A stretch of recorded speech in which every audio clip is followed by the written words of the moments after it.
Ahora sí, ¿me escucha, Alison? Claringo. ¿Sí? Ahora ¿Se ve sí, la pantalla? todo bien. Ya, Adelante. súper. Bueno, Alison, gracias a usted por organizar este evento. Hablábamos justamente el otro día, este tipo de eventos siempre son muy importantes. Primero, para unir a todos los fisioterapeutas, regalarles tal vez un poquito más de conocimiento o experiencias de otros profesionales. Gracias a María, coordinadora de todo lo que es León América, por este espacio también. Y bueno, es muy bonito escucharla a ella, poder también compartir estos momentos con ella. Y bueno, todo en base a la Escuela No de Osteopatía Madrid, que es una linda casa de estudios. En esta oportunidad, lo que, bueno, voy a hacer es presentar un tema que para mí es muy importante, porque ha sido un tema que sí lo he estado viendo últimamente en el consultorio. Así que básicamente son experiencias reales las que voy a traer y les voy a presentar el día de hoy. Así que vamos a comenzar. El tema es abordaje fisioterapéutico por medio de carga mecánica y ejercicio terapéutico en la pseudoartrosis. Vamos a empezar definiendo qué es la pseudoartrosis. No sé si alguna vez ustedes, los que están detrás de la pantalla, han podido tener un paciente con este tipo de clínica o este tipo de complicación. Una pseudoartrosis va a ser cuando existe una complicación al momento de una fractura. ¿Qué quiere decir pseudoartrosis? Es una articulación falsa. Es cuando el hueso no cierra por completo, sino al contrario, existe un espacio entre ambas partes del hueso. Por eso es que se llama articulación falsa. Este tipo de pseudoartrosis se puede dar por dos tipos. Una puede ser de tipo hipertrófica, es cuando no ha habido una suficiente estabilidad en este proceso, ya sea el fémur o la tibia, que son los huesos más frecuentes al sufrir este tipo de complicación. Tenemos los de tipo hipertróficas. ¿Qué pasa con las pseudoartrosis hipertróficas? Aquí lo que pasa es que si bien hay tejido vivo al momento de consolidar la fractura, este no está estable, sino que llega a tener un aspecto de pata de elefante. ¿Este aspecto qué quiere decir? Que como la fractura no está estable, ya sea porque ha sido reducida, puede ser con un clavo intramedular, una placa que esté floja o los tornillos que estén flojos, existe un movimiento al momento de cerrar la fractura. Entonces, tanto movimiento no deja que el hueso consolide. ¿Qué es lo que pasa en el aspecto de pata de elefante? Lo que pasa es que el callo duro empieza a ir hacia los lados, empieza a dar esa forma de pata de elefante. Otro tipo de pseudoartrosis que nosotros podemos ver va a ser la pseudoartrosis atrófica. ¿Qué es lo que pasa? Esta es tal vez la más complicada. Los extremos o los segmentos de la fractura pierden irrigación, es decir, se vuelve un tejido muerto, no tiene circulación sanguínea. Por ende, el aspecto que se va a ver en la fractura va a ser de tipo punteada y el espacio va a ser mucho más amplio. También vamos a tener otro tipo de pseudoartrosis que va a ser la oligotrófica. En esta vamos a ver una combinación de ambos, tanto hipertrófica como atrófica. Vamos a tener segmentos de huesos donde no hay tejido vivo y segmentos de huesos donde sí hay un poco de tejido vivo. Entonces, comprendiendo qué es la pseudoartrosis, vamos a ver cómo podemos darnos cuenta que un paciente está pasando por este tipo de procesos. Primero, dentro de las manifestaciones clínicas va a ser el dolor. Uno de los principales signos que nos va a representar o síntomas que nos va a representar el paciente. Un dolor que va a ser constante. Generalmente nosotros en clínica vemos que nuestros pacientes vienen un día con mucho dolor, al siguiente día va bajando, va bajando, va bajando. A medida que el paciente va viniendo a las sesiones, el dolor se va perdiendo. Pero en este tipo de pacientes el dolor persiste e incluso podría aumentar. Después vamos a tener la sensación del paciente de movilidad anormal. El paciente va a sentir que algo no está bien en el lugar de la fractura. El paciente refiere que siente que algo ahí adentro tuviera movimiento o él mismo siente esa inestabilidad dentro del hueso. Y por último, vamos a tener la impotencia funcional. Esta impotencia funcional va a ir creciendo conforme vayan pasando los días. Va a ser un paciente que al principio va a tener sí limitaciones, pero a medida que van pasando los días, estas van a aumentar más y el paciente va a dejar de hacer ciertas actividades que antes ya estaba haciendo. Estas serían las manifestaciones clínicas o cómo nos damos cuenta de que un paciente está pasando por este proceso. Pero ¿por qué ocurre ese fallo? ¿Por qué se da la pseudoartrosis? Generalmente se va a dar por causas mecánicas, por causas biológicas o por el diamante de Jan-Nodis. Este diamante de Jan-Nodis son una serie de procesos o de pasos que se deben seguir para que la fractura consolide. Si estos se siguen, tenemos una fractura que consolida de manera exitosa. En caso de que alguno de estos se interrumpa, es donde podría ingresar una pseudoartrosis. Primero, la estabilidad mecánica. ¿Qué quiere decir? Es cuando no ha habido una buena estabilidad dentro de lo que es la fractura. Ya lo vuelvo a repetir, un clavo intramedular, una placa que está floja. Generalmente esta falta de estabilidad mecánica da las pseudoartrosis de tipo hipertróficas. Una alteración en la vascularización, en todo lo que es el riego sanguíneo. Puede ser que al momento de el paciente sufrir la fractura, generalmente también esta se da en fracturas, más en fracturas expuestas, exista alguna ruptura de algún vaso sanguíneo. Entonces, va a haber una disminución del riego del torrente sanguíneo y por ende no se va a vascularizar bien este segmento. Otro puede ser una alteración dentro de lo que son las células osteogénicas, las células madres. No se producen unas buenas células que den paso a nuevas o una nueva formación. Puede pasar también que exista una alteración en la matriz osteoconductiva. No existe un andamio. ¿Qué quiere decir? No existe la formación de un callo blando, que generalmente este también se va a relacionar a la falta de vascularización. Y por último, también vamos a ver que van a verse afectados, van a verse involucrados los factores de crecimiento, señales químicas que no van a ingresar, no va a haber el estímulo de formación de nuevo hueso. Entonces, eso es una de las causas de una pseudoartrosis. También puede ser las causas mecánicas, el exceso de movilidad. Esta va a ser la causa más común en pacientes que están sanos, pacientes que no tienen ningún tipo de riesgo. Pero ¿qué pasa con estos pacientes? Que generalmente se da en pacientes que son deportistas o se son activos físicamente. Se fracturan y ellos quieren a la semana o a los días empezar a caminar, empezar a pisar. Entonces, ¿qué es lo que pasa? Aflojan la escayola o aflojan el yeso. O tal vez no ha habido una buena compresión al momento de aplicar el yeso. Eso sería una de las causas principales también mecánicas cuando los pacientes son imprudentes, por decirlo así. Otro puede ser el material de osteosíntesis. De repente no ha sido tal vez el correcto o tal vez existe un rechazo del propio paciente a ese tipo de material de osteosíntesis. Y bueno, como ya lo había mencionado, la carga prematura. Los pacientes quieren, especialmente pacientes que son sanos o activos, quieren moverse antes de que el callo sea sólido, antes de respetar ese proceso de consolidación. Después vamos a tener las causas biológicas. Esta se llama o se conoce como el desierto óseo. Estas causas biológicas se van a dar porque el hueso no va a tener la energía suficiente para poder reparar el tejido. Puede darse por una infección o la osteomielitis, que también se asocia a fracturas expuestas. Puede darse por el tabaquismo, personas que estando en proceso de recuperación fuman. Entonces, como sabemos, el tabaco, el consumo de tabaco genera vasoconstricción y esto puede limitar el riego sanguíneo hacia la fractura donde necesita reparar. La diabetes, el estado de nutrición del paciente también es importante y el uso de medicamentos o el exceso de uso de medicamentos como ser los AINES, porque estos también frenan el proceso inflamatorio. Estas serían las causas por las que un paciente puede tener una pseudoartrosis. Ahora vamos a hablar del abordaje general. ¿Qué se puede hacer en un paciente que tiene pseudoartrosis? Si bien nosotros podemos ayudar con la fisioterapia, que eso es lo que vamos a hablar hoy día, también podemos, tendríamos que apoyarnos en el lado quirúrgico o en el apoyo de un traumatólogo, porque esto siempre es del trabajo multidisciplinario, trabajar al lado de un traumatólogo y en coordinación en todo lo que es el proceso de rehabilitación.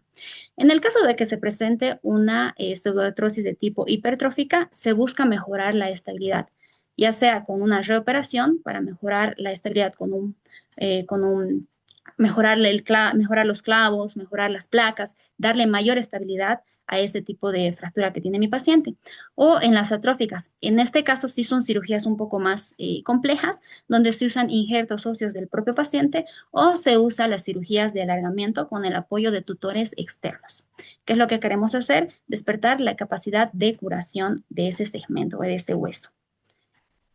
Entonces, el abordaje general sí sería de forma quirúrgica, pero para que nosotros podamos evitar que esta pseudoartrosis sea recidiva, avance y podamos acelerar el proceso de consolidación ósea, es ahí que va a entrar la fisioterapia. Pero antes de saber cómo nosotros podríamos ayudar a este tipo de pacientes, tenemos que recordar cuál es el proceso de consolidación ósea. Más allá de nosotros dominar este proceso, también tenemos que hacer consciente a nuestros pacientes cómo es que se forma el nuevo hueso y especialmente los días en los que se va a formar o el tiempo en el que se va a formar el nuevo hueso. Primero, tenemos la primera fase que es reciente en los primeros días, del día 1 al día 7, es decir, la primera semana. Aquí empieza la famosa chispa inflamatoria. Es donde en la ruptura se genera un hematoma. Este hematoma va a ser rico en citoquinas y aquí no hay ningún tipo de señal de reparación. Simplemente tenemos el hematoma, que este hematoma es como prácticamente la base de la consolidación ósea. Como les había dicho, esto dura de 1 a 7 días en la primera semana. Eso quiere decir que mi paciente no puede descargar ningún tipo de peso y tampoco realizar ningún tipo de movimientos. Después vamos a tener la segunda fase, que para mí sí esta es una de las fases más importantes, que es la fase de formación del callo blando. Aquí tenemos el andamio, es la primera base, es como decir, las primeras piedras donde se va a formar el nuevo hueso. Aquí se forma el fibrocartílago. Este es flexible, este es vulnerable, pero aquí nos está diciendo que hay tejido vivo. Entonces, que aquí se puede formar un callo duro. Este va a durar entre la segunda y la tercera semana o hasta un mes de la fractura.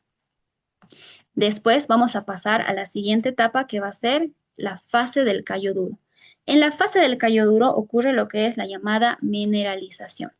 Acá va a ser el momento donde el tejido sí se va a volver mecánicamente competente y es donde nosotros debemos ingresar a trabajar. Estamos hablando del primer mes desde que el paciente se ha fracturado hasta el segundo mes de donde inició la fractura. Es aquí donde nosotros podemos aprovechar, pero siempre dosificando nuestra terapia. Y por último, tenemos la fase de remodelación. La ley de Wolff es la que les voy a hablar más adelante. Acá el hueso se va a esculpir, se va a reconstruir y va a agarrar la forma necesaria según la carga que el paciente le vaya a dar. Es importante recordar que la angiogénesis es la base también de formación del nuevo hueso. Sin el aporte sanguíneo ideal o el adecuado, por decirlo así, no vamos a tener una buena formación de un nuevo hueso, es decir, un buen callo. Entonces, hay que favorecer todos los factores de irrigación al paciente también. Una vez conociendo, o bueno, recordando lo que es el proceso de consolidación ósea, ahora vengo con la propuesta, bueno, en realidad lo que quiero mostrarles, lo que quiero darles a conocer. Haciendo la siguiente pregunta. ¿La fisioterapia puede intervenir en una pseudoartrosis? Hace un momento les había mostrado que evidentemente es un proceso quirúrgico. Sí, pero puede ser que muchas veces nosotros tengamos un paciente que se ha fracturado, venga al consultorio y al ver las placas, el paciente, vamos viendo las placas y vamos teniendo al paciente y el paciente empieza a aumentar dolor, aumentar dolor, aumentar dolor. Entonces es ahí donde nosotros tenemos que saber identificar cuando un hueso está pasando por una pseudoartrosis. Y nosotros, si bien se puede hacer en ese momento una cirugía, puede que también no. Puede que nosotros, como fisioterapeutas y kinesiólogos, podamos evitar una cirugía. O en el caso de que esta pseudoartrosis haya avanzado, sí se va a hacer una cirugía, pero también nosotros estaremos desde el primer día apoyando en que esta no sea recidiva. Entonces, sí podemos intervenir, así es, mediante la carga mecánica y el ejercicio terapéutico. Vamos a comenzar hablando de lo que es la carga mecánica. Vamos a tener la ciencia del arreglo, que quiere decir la mecanobiología. La mecanobiología va a ser la unión de diferentes disciplinas, tanto como ser la ingeniería, la química, la física y la biología. ¿Qué es lo que hacen estas disciplinas o por qué se unen? Estas quieren demostrar o quieren explicar cómo es que las diferentes células o tejidos pueden detectar, pueden responder y pueden adaptarse a fuerzas mecánicas, logrando así que éstas puedan repercutir o puedan tener efectos o cambios dentro de lo que es el hueso. ¿Cómo es que esta mecanobiología va a demostrar eso? ¿Cómo es que nosotros como fisioterapeutas y kinesiólogos podemos aplicar esta mecanobiología en nuestros pacientes? Entendiendo los tres principales principios que va a tener esta mecanobiología, que van a ser la mecanotransmisión, la mecanopercepción y la mecanotransducción. La mecanotransmisión va a ser la forma en la que una fuerza física externa, es decir, el ejercicio físico, la carga, el simple hecho de ponerte de pie, va a poder llegar hasta la membrana de la célula del hueso. La mecanopercepción va a ser o va a tratar de demostrar que las células tienen sensores especializados que hacen que los osteocitos puedan percibir ese cambio en la estructura o esa carga de fuerza externa. La mecanotransducción, que aquí vamos a decir que es tal vez lo más interesante de la mecanobiología, va a ser que la célula va a tener la capacidad de cambiar esta señal mecánica en una respuesta bioquímica. Y ahora les voy a explicar cómo es que funciona esta mecanotransducción. Si nosotros vemos en la imagen, esta sería un osteocito, ¿sí? Generalmente nosotros cuando pensamos en hueso creemos que es una piedra dura, una piedra rígida, pero no. El hueso también tiene líquido dentro de la membrana intercelular, tiene líquido. ¿Qué quiere decir? Que no es una piedra sólida, sino que esta también va a responder a las diferentes presiones. ¿Qué quiere decir? El simple hecho que nosotros caminemos o el simple hecho de que nosotros paremos a un paciente que está pasando por un proceso de pseudoartrosis, lo que va a hacer es estimular a los osteocitos. ¿Qué es lo que hacen los osteocitos? Como ustedes pueden ver en la imagen, generan esa presión interna en el líquido intracelular y estimulan a la matriz ósea. Esa matriz ósea va a sufrir por diferentes cargas de presión, cizallamiento. ¿Qué quiere decir? Vamos a tener el estrés dentro del líquido. El hecho de que el osteocito tenga este estrés, lo que va a hacer es ponerse en alerta, ¿sí? Se pone en alerta, es como decir, pone las orejitas paradas, ¿verdad? Y dice, estamos bajo carga, siente la carga los osteocitos. Entonces, ¿qué hace? Necesita refuerzo, necesita ayuda. Va a estimular a que se formen más osteocitos. ¿De qué manera? Va a estimular la vía Wnt-beta-catenina. ¿Qué es lo que hace esta vía Wnt-beta-catenina? Esta vía lo que va a hacer es cambiar toda esa fuerza, esa presión externa que tiene en genética, en hueso nuevo. ¿Cómo lo hace? Va a disminuir la proteína esclerotina. Esta proteína lo que hace es frenar el crecimiento óseo, porque si no, bueno, cuando nosotros realizamos mucha actividad física, el hueso también se va formando, ¿verdad? En cambio, esta esclerotina lo que hace es frenar ese crecimiento. Pero ¿qué pasa cuando la vía Wnt-beta-catenina actúa? Elimina o disminuye la función de la esclerotina, haciendo así que se pueda estimular a los osteoblastos y pueda generar más hueso. Entonces, mientras más sometamos al cuerpo a cargas, se va a generar más célula nueva ósea. Por eso es que la carga es buena dentro de, bueno, siempre y cuando se respete el proceso de consolidación ósea. En una pseudoartrosis, si tú empiezas a descargar peso dentro del mes y medio, siendo una pseudoartrosis, bueno, que está comenzando o si han pasado 6 meses, porque generalmente se ve ya cuando el tiempo ha pasado, si tú empiezas a descargar cargas, empiezas a realizar descargas de peso, perdón, cargar al paciente, es que se va a estimular mayor formación de hueso. Vamos a hablar de la teoría del Mechanostate-Frost. Esta teoría lo que dice es que nosotros tenemos que dosificar bien la carga y usar la carga mecánica en los pacientes que tienen un proceso de pseudoartrosis. ¿Qué pasa con estos pacientes? Algo muy curioso es que generalmente son pacientes que tienen miedo al movimiento, que han pasado por un proceso traumático demasiado fuerte y eso hace que ellos no quieran volverse a romper el hueso. Por ende, viven con esa sensación de que si ellos hacen un mal movimiento, se van a volver a romper el hueso.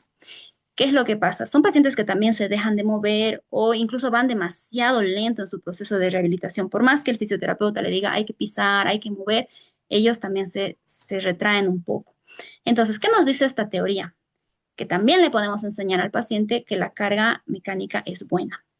¿Qué es lo que pasa? Tenemos la zona de atrofia.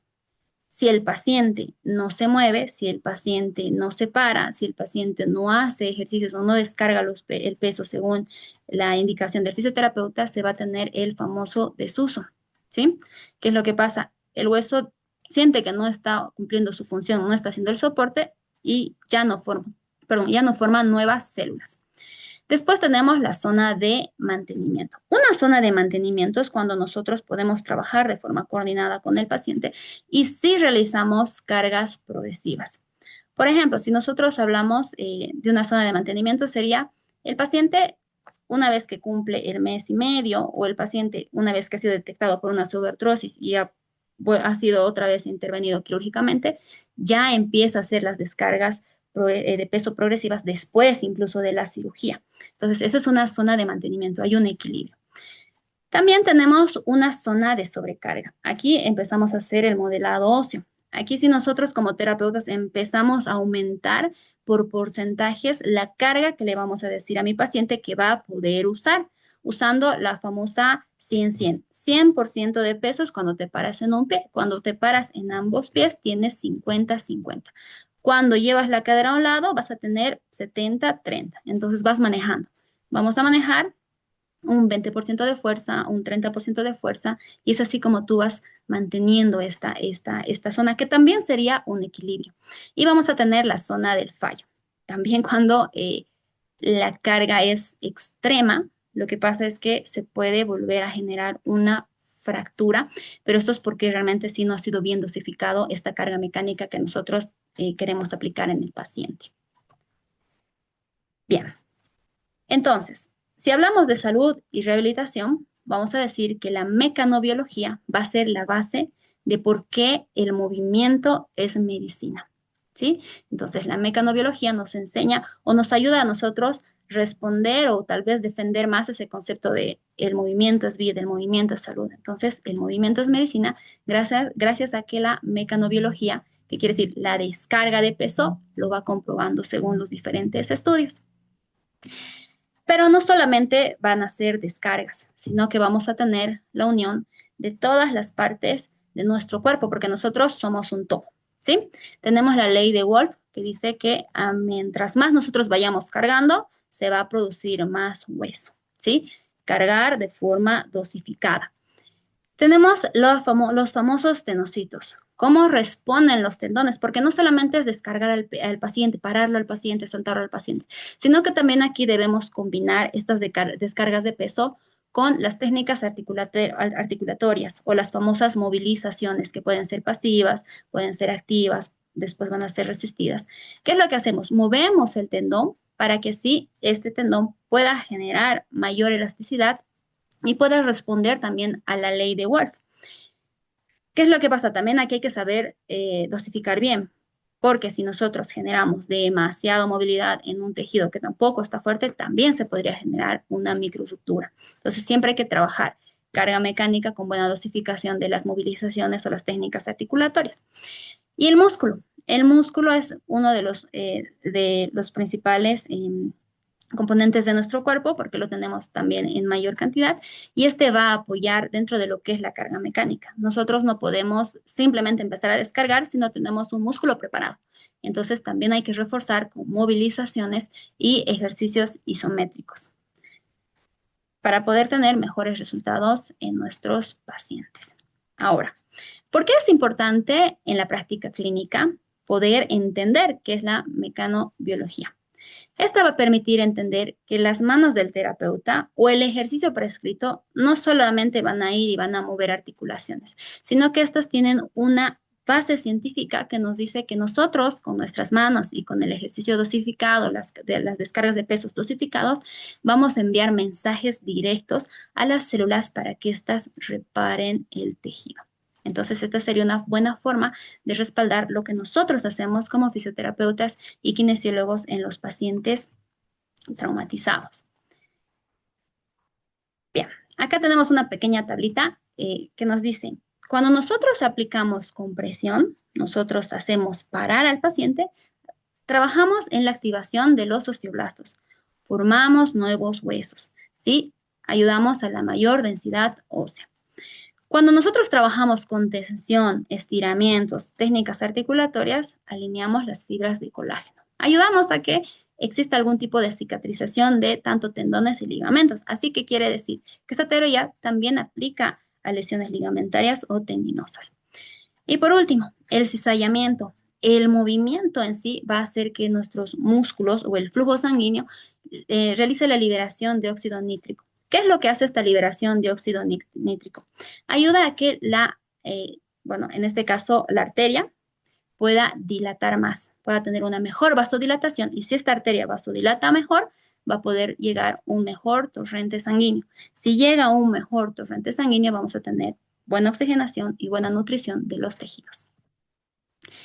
Entonces, entender el movimiento y convertirlo en una estructura física como tal. Esta va a ser la explicación científica de por qué el ejercicio fortalece los huesos y del por qué el sedentarismo debilita los huesos y todos los tejidos adyacentes. Y aquí es como nosotros podemos responder el que defendemos como fisioterapeutas y kinesiólogos, que los pacientes tienen que estar activos y tienen que tener por lo menos 15 minutos de actividad física al día. Pero, ¿qué hay del ejercicio terapéutico? El ejercicio terapéutico también es importante. Saber dosificarlo, saber entenderlo, saber conocerlo. No solamente poder, bueno, usarlo como parte del remedio y ni siquiera como parte principal, sino como parte de 5 minutos, sino que el ejercicio terapéutico se vuelva por lo menos la mitad de la sesión. Dentro de lo que es los procesos de rehabilitación que nosotros aplicamos, trato al menos de que la mitad de la sesión sea netamente ejercicio terapéutico. ¿Qué es lo que vamos a tener para poderlo explicar, para poderlo entender y para poderlo usar más a partir de hoy en nuestros consultorios? Primero, la ley de Wolf. Esta ley de Wolf, ¿qué es lo que dice?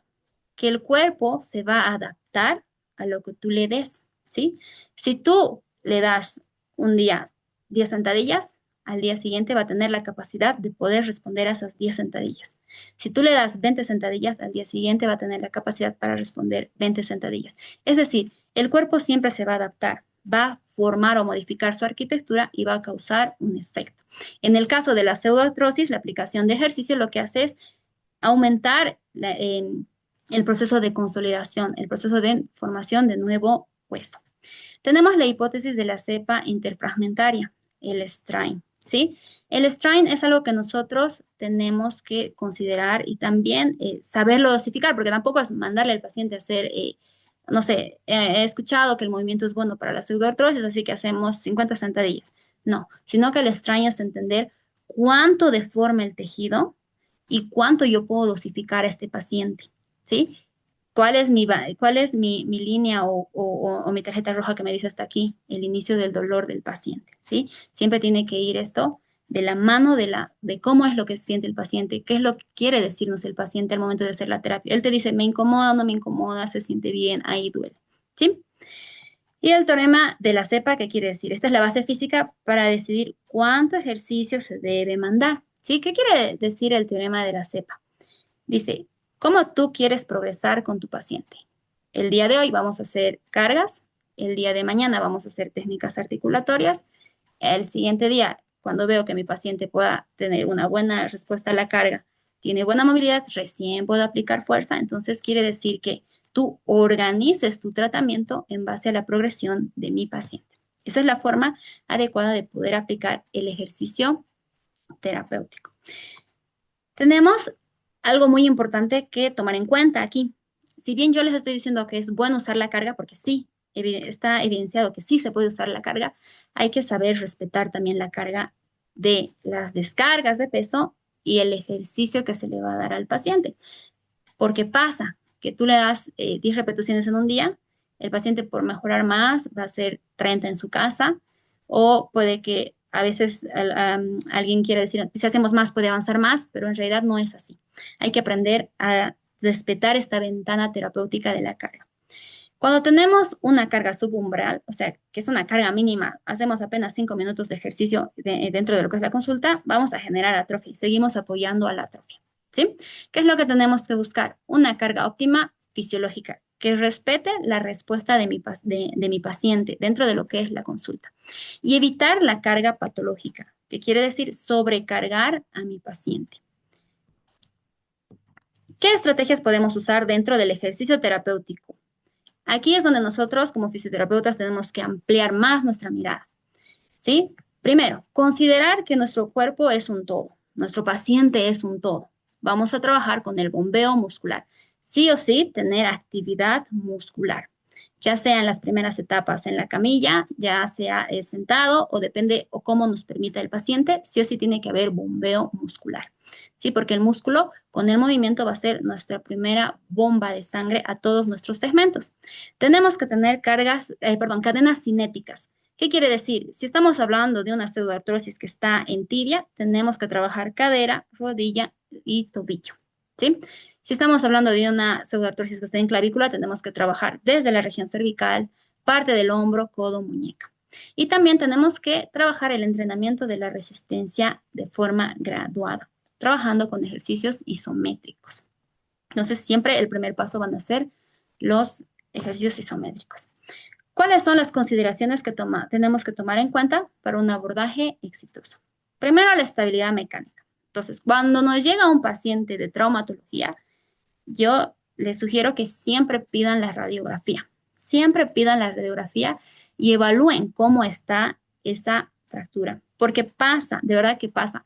El paciente ha estado 2 meses y viene y dice, ya me toca hacer fisioterapia y puede que haciendo un mes de fisioterapia, el paciente no está mejorando. Entonces está haciendo una pseudoartrosis, podría ser que esté haciendo una pseudoartrosis. Entonces siempre hay que evaluar esa estabilidad mecánica. ¿Qué tipo de operación ha tenido mi paciente? ¿Ha usado un clavo intramedular? ¿Ha usado placas? ¿Se ha usado tornillos? ¿Cómo ha usado los tornillos? ¿Sí? Entonces, esto es importante, evaluar a mi paciente desde la estabilidad mecánica, el tipo de cirugía que ha tenido. Si ustedes ven que un paciente ha pasado los 3 meses, 4 meses y el paciente no ha mejorado, todavía siente dolor al descargar peso, todavía no le cuesta iniciar, le cuesta arrancar con los ejercicios, créanle, porque realmente puede ser que este paciente esté pasando por un tipo de pseudoartrosis. Evaluar, solicitar una radiografía y evaluar qué tipo de pseudoartrosis tiene. En el caso de que tú tengas un paciente con una pseudoartrosis de tipo hipertrófica y ves que no está muy avanzada, que esta no está sobrepasando los 6-7 milímetros, tienes que todavía meterle más carga mecánica, ayudarte con otro tipo de recursos kinésicos-físicos que te ayudan de repente a salvar o mejorar esa pseudoartrosis caso de que sea posible, ¿no? Como les había dicho, es importante tener la comunicación con el traumatólogo. Es algo que yo tengo, ¿no? Cuando yo les hago la radiografía de control, si veo algo que no me gusta, yo llamo al traumatólogo y le digo cómo está este paciente, qué podemos hacer, me parece que no está avanzando el callo, no veo mejoras tampoco en la sintomatología de mi paciente, entonces eso es importante, ¿sí? Y como les había dicho, si ustedes tienen un paciente en el área de traumatología, especialmente mucho ojo con los pacientes que sufren accidentes de tránsito y han sufrido una fractura expuesta, es aquí a los que más ojo hay que ponerles, ¿sí? Hay que hacer un seguimiento radiológico por lo menos una vez al mes.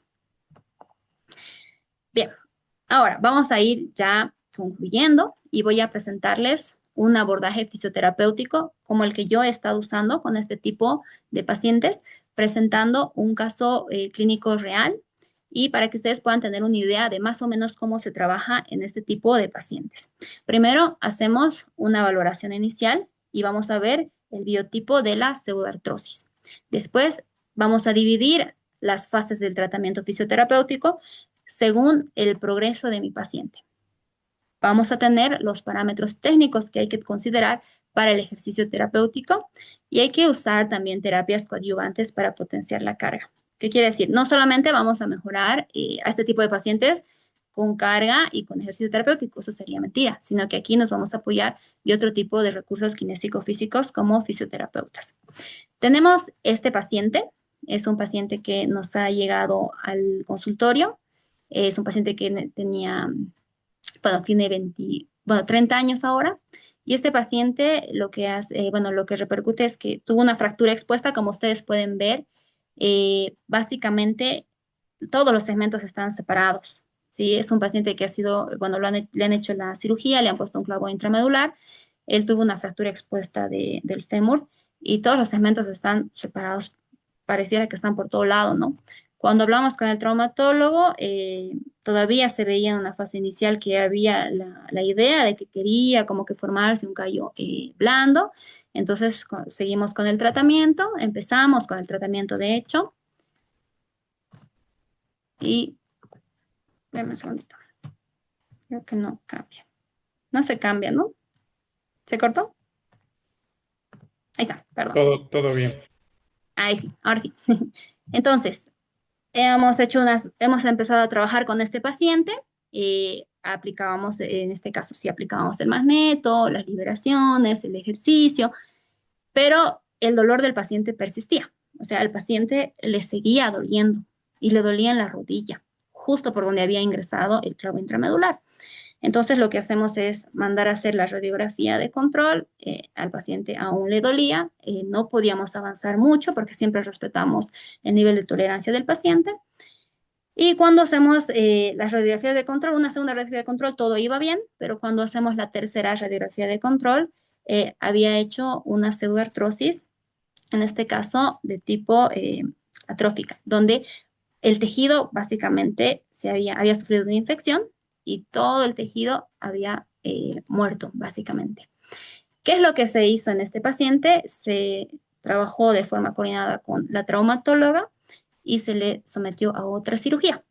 En la otra cirugía, como teníamos tejido ya muerto, se hizo el uso de un tutor externo.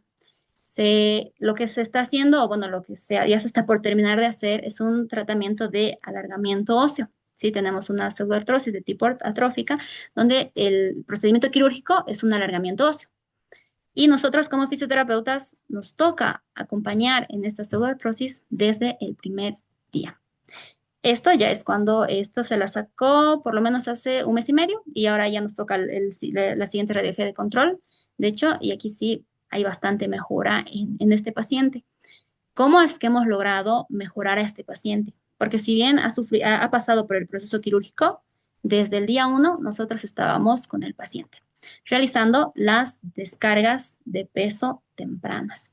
Como era un paciente que ya había hecho meses antes de fisioterapia, había pasado por un proceso de pseudoartrosis, un proceso quirúrgico, volvió a nosotros, desde el día uno estábamos realizando las descargas de peso tempranas. Pero estas descargas de peso las hacíamos, como les había mencionado antes, por porcentajes, ¿sí? Midiendo el peso que puede cargar mi paciente. Aquí estábamos apenas con 7% de peso, o sea, casi nada. Y a medida que iban pasando los días, íbamos a aumentar. Como ustedes pueden ver, el paciente con el tutor externo puede realizar cualquier tipo de movimiento. Empezamos con la activación metabólica y la carga protegida. ¿Qué es lo que queremos hacer acá? Como ha sufrido una pseudoartrosis de tipo atrófica, no había buena vascularización, empezamos mejorando la vascularización. Sí, evidentemente con terapia manual usamos bastante masaje y lo que hicimos fue generar las primeras señales de deformación ósea. Empezamos con las cargas parciales controladas, ejercicios isométricos para que cuando al paciente lo paremos y lo sentemos, él tenga la fuerza suficiente para poder mantenerse él solo y trabajamos con la Perdón, movilidad de las Giancarla, articulaciones y pies. Sí, perdón, vos estás compartiendo una presentación, sí, no se ve. sí. Yo la veo, María. Ah, yo no la estoy viendo. ¿Todos Ah, ya la me ven? asusté. Porque yo no la estoy viendo. Yo también Sí, la sí, veo. está Ah, bien. bueno, entonces seré yo. No hay perdón, pero como no la Ya veía, me asusté, digo, dije, no. no, por eso, como no la veía, digo, bueno, y vos decías en esta, perdón, ahora voy a buscar yo porque no la veo. Ya, yo dije, no. Bien. Y bueno, lo que vamos haciendo es también trabajar con la movilidad de las articulaciones adyacentes. Aquí usamos bastante los discos propioceptivos y el BOSU, que estos nos ayudan a que el paciente le tiene más miedo a la tierra que a lo inestable en realidad. El paciente prefiere pisar algo inestable porque se siente más seguro que la propia tierra, el propio suelo. Entonces, esto es algo que podemos aprovechar en los pacientes porque sí, también tiene buena respuesta mecánica. Una vez que mi paciente va progresando, vamos a hacer una carga axial. En este caso, sí aumentamos tensión. Cuando vemos que mi paciente va mejorando en las radiografías que le vamos sacando, vamos a poder aumentar ya marchas que sí o sí tiene que ser con una ayuda técnica, ya sea un burrito, ya sea las muletas, entonces vamos trabajando con marchas. Vamos a trabajar las cadenas cinéticas cerradas. No solamente trabajamos un segmento del cuerpo, trabajamos cadera, rodilla, tobillo, trabajamos brazos, trabajamos abdomen. Entonces, trabajamos a todo el paciente y trabajamos con ejercicios de resistencias, eh, usando el propio peso del cuerpo, usando bandas elásticas, usando balones terapéuticos. Como ustedes pueden ver en la imagen, el paciente tiene el tutor externo y aún así puede realizar todo tipo de procedimientos fisioterapéuticos. Y bueno, en la tercera fase tenemos la remodelación y el retorno funcional, que es lo que queremos acá, es potenciar la ley de Wolf. Mientras más carga le demos al paciente, el paciente se va a adaptar. Aquí es donde empezamos a hacer introducimos las cargas dinámicas, coordinación, equilibrio, que el paciente controle la marcha. Usamos bastante el talón, planta, punta. Trabajamos la propiocepción del paciente, ejercicios del paciente con los ojos cerrados, marcha ya de forma individual. En este caso, el paciente sí todavía está usando un bastón, pero básicamente está mucho mejor de cómo llegó después del proceso quirúrgico. Entonces, dentro de lo que son los parámetros técnicos del ejercicio, algo muy importante que antes de terminar que me gustaría decirles es que no todos los pacientes son iguales. Los pacientes son completamente diferentes y siempre hay que hacer el estudio según la fractura, según el peso corporal del paciente, ¿sí? En este caso, se recomienda primero la magnitud. La carga debe superar el umbral del mecanostato. ¿Qué quiere decir? Debe generar la deformación suficiente. No puedes empezar con cargas pequeñas tampoco, pero tampoco le puedes meter mucha carga. Pero sí deben ser cargas que sí estimule al hueso. La frecuencia de la carga. El hueso siempre va a responder mejor a cargas intermitentes. Presiones estáticas que sean constantes. Si bien en la sesión de fisioterapia tú le vas a dar carga, ejercicio, también le debes dar carga en casa, ejercicios en casa. Sí o sí el paciente tiene que irse con ejercicios en casa, pero también tiene que tener reposo el paciente, porque hay pacientes que quieren hacer ejercicio todo el día también. Entonces tienes que darles las horas o los días de reposo donde el paciente no va a realizar ejercicio. En el caso de mi paciente son domingos, es donde descansa. Nota clínica, y para terminar, esto es muy importante. El dolor es tu principal indicador que algo no va bien, ¿sí? Conforme van pasando las sesiones, el dolor tiene que disminuir. Si por alguna razón, pasada las 24 horas, el dolor aumenta, es donde nosotros sí tenemos que tomar las respectivas medidas. Claro, como les digo, según el tipo de pacientes, estamos hablando de pacientes que han tenido fracturas expuestas, fracturas complejas, ¿sí? Entonces, siempre es el dolor, la tolerancia del paciente, la tolerancia del paciente y poder nosotros dosificar y ver qué está pasando en este paciente. Tratemos de respetar siempre eso porque pasa que hay esa frase que dicen si no duele no sirve y creo que no es tanto así, sino que si el paciente te dice que le duele es por algo, ¿sí? Y bien, para terminar, tengo una frase muy bonita que es: un fisio es el resultado inevitable de la suma de formaciones que recibió, de maestros con los que se inspiró y de los pacientes con los que fracasó. Un profesor mío, que de hecho lo aprecio muchísimo, de la escuela también, así que esta es una frase que me llega mucho porque siento que todos los pacientes para mí son una historia diferente y algo que me ayuda, me motiva a seguir estudiando, a seguirme formando. Aquí les dejo las redes sociales para que nos puedan buscar en América, en Bolivia, Giancarla Becar Quiroga Osteopatía y Curarte, que es el consultorio donde subimos nuestros casos clínicos. Y muchas gracias. Agradecerles a todos por estar acá. María, Egor, felicitarlos por el Día del Fisio. Realmente yo no estaría aquí si no fuera por mis pacientes, siempre lo digo, especialmente mi paciente del caso clínico, que es un año casi que estamos trabajando, pero estamos saliendo adelante y así con todos mis pacientes. Así que muchas gracias a todo el equipo de Curarte y estoy muy agradecida con mis pacientes y felicitarlos a todos porque sé que esta felicidad que siento yo, también ustedes la sienten como fisioterapeutas. Muchas gracias y feliz día. Gracias, Giancarla. Muy, muy, muy interesante todo lo que nos contaste, la verdad, y muy cierto también. Así que, bueno, continuamos con esta jornada. Egor, te dejo a vos que presentes Sí, el próximo expositor. Lo que les quiero contar, chicos, es que nosotros acá en Buenos Aires estamos con una tormenta horrorosa y a lo mejor tenemos algunos problemitas de conexión.